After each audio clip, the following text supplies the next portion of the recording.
Welcome back. This is my second journal that I made with these antique books. If you refer back to my previous video, I explain how I fixed the book up so that it's a little bit stronger than it was, because these are quite old. They're over 100 years old. They're Charles Dickens novels. And anyways, I just gave a few details about these. I have a total of 4 that I made. Now, the previous journal had the pages stitched in. There were 8 signatures.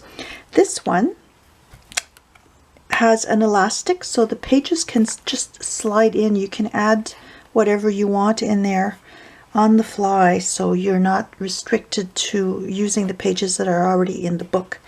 So let me go over this one. Again, I have a little elastic closure with a flower. I made this from some satin, and I dyed it, and I attached a little button in the middle.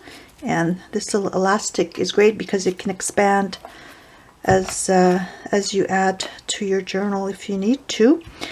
And here the book is Great Expectations, and that was by Charles Dickens.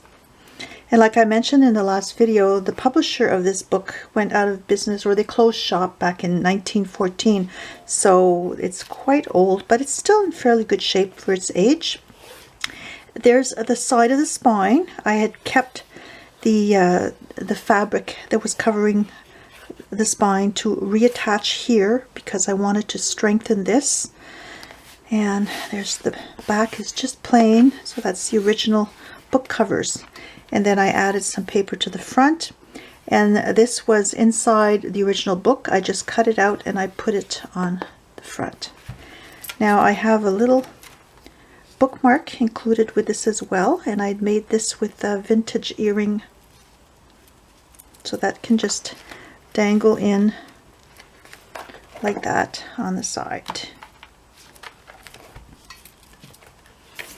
So I will go through it quickly just to show the images that are in here that I grabbed from the book, from the original pages. There's a little pocket here, and I've got 6 signatures, and as you can see, these can just slide in and out like that. And I didn't even stitch the pages, so you can add some more pages in there. They don't really need to be stitched because they're being held by the elastic anyways. So I use an assortment of scrapbook papers. These are some tea-dyed pages, and I have some business papers. And this is one of the images that was in the book. So all of the images that were in the original book, basically I incorporated into this journal. So it's all plain pages, so you can do your own stamping and your own embellishing if you like. I'm just going to show you the images quickly.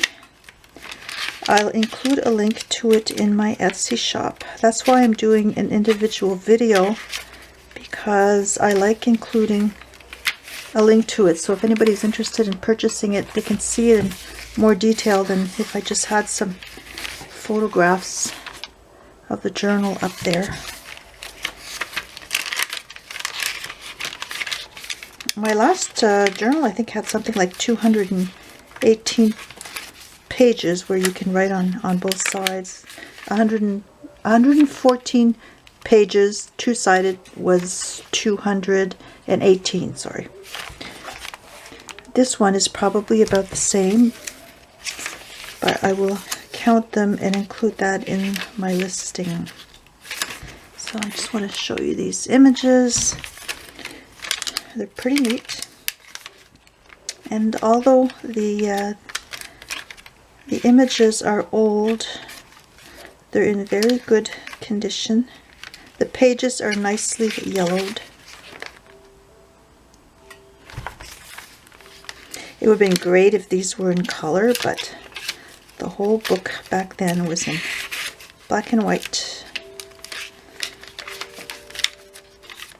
I'm just trying to find the image pages. And here's one.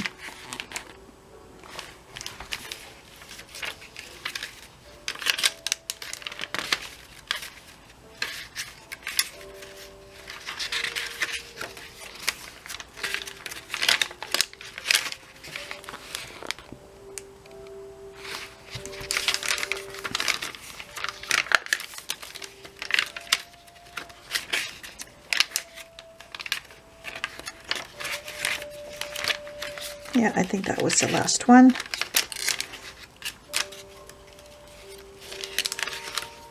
Yeah, and there's the back. So I'll include a link to this journal in my video description, as well as in the comments section if you're interested in checking it out in my Etsy shop.